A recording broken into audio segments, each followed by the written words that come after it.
यदि आपके दीपक में भी डमरू की आकृति बनती हैं तो इस वीडियो का पहला भाग ज़रूर सुनना, क्योंकि ये दूसरे भाग है और इसमें पहले भाग से जुड़ी हुई विशेष बातें हैं। जब भी आपको शिवजी की शक्तियाँ प्राप्त होंगी तो यहाँ पर आप सभी जानते हैं कि उनकी शक्तियों के विशेष गण या उनके स्वरूप नाथ महाराज को कहते हैं। और अगर आपके कोई क्षेत्र के कुल देवता हैं जिन्होंने शिव जी की पूजा की है तो उनका भी कोई रूप आपको प्राप्त हो सकता है। आपके अनुभव उस टाइम क्या होंगे? आपको नीला कलर बहुत दिखना शुरू होगा, आपको पहाड़ दिखने शुरू होंगे, आप एक अलग सी ऊर्जा महसूस करोगे, क्योंकि शिव जी की शक्ति बहुत ज़्यादा शक्तिशाली होती है। इसकी ऊर्जा बहुत ज़्यादा आपको अलग सी पावरफुल महसूस होगी। कुछ अनुभव आपके और शक्तियों से अलग होंगे और बहुत व्यक्ति इस ऊर्जा को संभाल नहीं पाते हैं और शरीर में दर्द की शिकायत करते हैं। तो मैं सदैव बताती हूँ कि हम दो तरीके से एनर्जी को ग्रहण करते हैं। अगर आपके आसपास कोई भी दैवी शक्तियाँ हैं तो वो भी हमें अच्छी ऊर्जा प्रदान करती है। कुछ ऊर्जा हम लेते हैं अपने खुद के मंत्र जाप से। अब जैसे बहुत सारे लोगों ने अब महाकुंभ का पर्व चला हुआ है तो वहाँ पर कह रहे हैं कि भाई इतने करोड़ों लोगों ने स्नान किया है और किसी को कोई बीमारी नहीं हुई है, सब बड़ा अच्छे से है। तो उसका कारण है क्योंकि वहाँ पर बहुत सारे तपस्वी, नागा साधु और बड़े बड़े संत महात्मा विराजमान हैं, जिनकी शरीर से निकलने वाली ऑरा वहाँ के वातावरण को 10 गुना या कह सकते हैं लाखों गुना बढ़ा रही है।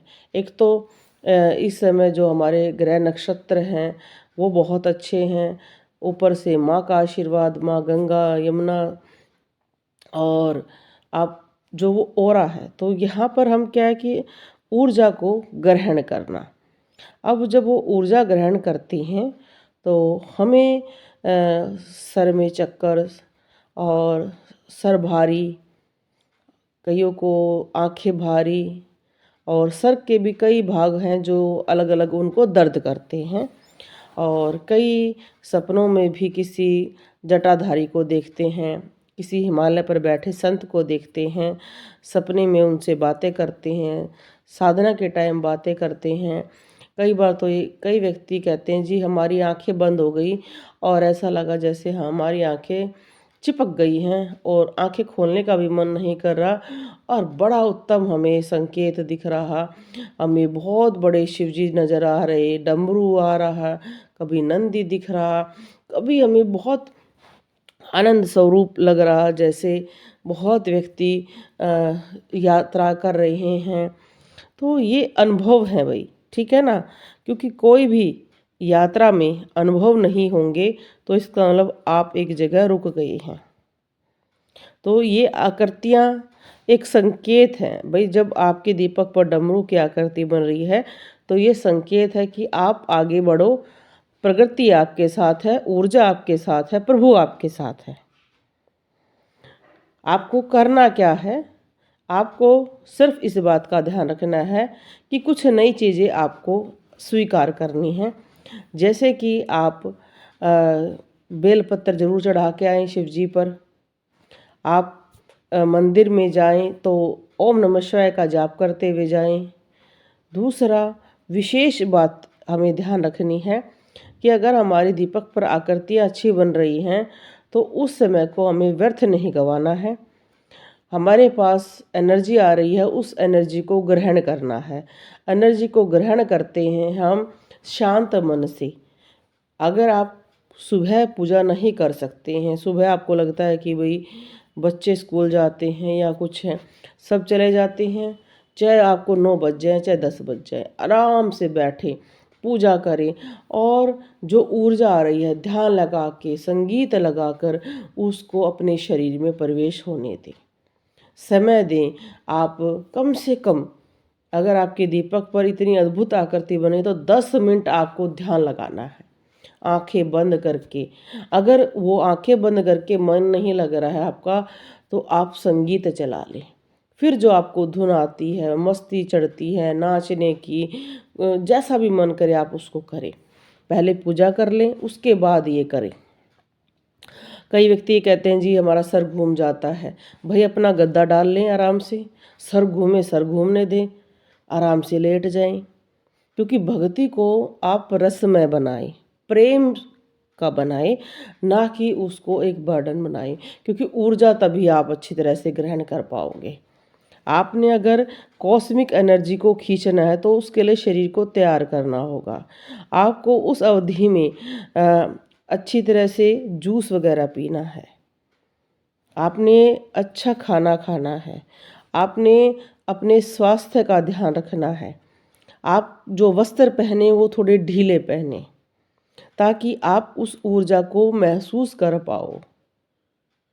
कभी भी आप किसी चीज़ को कनेक्ट करते हो, उस कनेक्शन को बनाओ। दीपक की आकृतियाँ आपको संकेत दे रही हैं, उसके बाद तो सारा कार्य आपने करना है। आप जुड़ें, प्रकृति से जुड़ें, संगीत से जुड़ें। आप देखो कि जो ऊर्जा आपकी 10% चल रही थी, उससे वो 20 हो जाएगी, फिर 30 हो जाएगी। जब भी एक विशेष ध्यान रखें, तिलक जरूर लगाएं। 3 तिलक जरूर लगेंगे। एक तो आपके थर्ड आई वाले स्थान पर, एक जहाँ पर हम चोटी रखते हैं, और एक हमारे पीछे सर के पीछे गुद्दी में, जिससे आपकी पूरी शक्ति प्रभावित होती रहे, घूमती रहे। तिलक का बहुत ज़्यादा महत्व है। कुछ चीज़ों को ऐड करते जाओगे, आप समझ जाओगे कि बहुत लाभ मिल रहा है। शक्तियाँ आपको बहुत ऊर्जा दे रही हैं। उस ऊर्जा ग्रहण में कई बार आपको थकावट, नींद ज़्यादा आना, आंखें भारी, सर भारी, गला भारी, कईयों को दस्त लग जाते हैं। दीपक पर अगर डमरू की आकृति है तो कहा जाता है डमरू से ही ओम शब्द की उत्पत्ति हुई है। तो आपको ओम नमः शिवाय का जाप बहुत ज़्यादा करना चाहिए। डमरू से 14 तरह की ध्वनियाँ उत्पन्न हुई हैं, जिन्हें संस्कृत भाषा और व्याकरण की रचना हुई है। डमरू को जगत कल्याण के लिए धारण किया जाता है, इसलिए शिवजी डमरू को अपने पास रखते हैं। तो आप प्रति रूप से उन्हें डमरू चढ़ा सकते हैं किसी भी शिव जी के मंदिर में, आपको बहुत ज़्यादा लाभ प्राप्त होगा।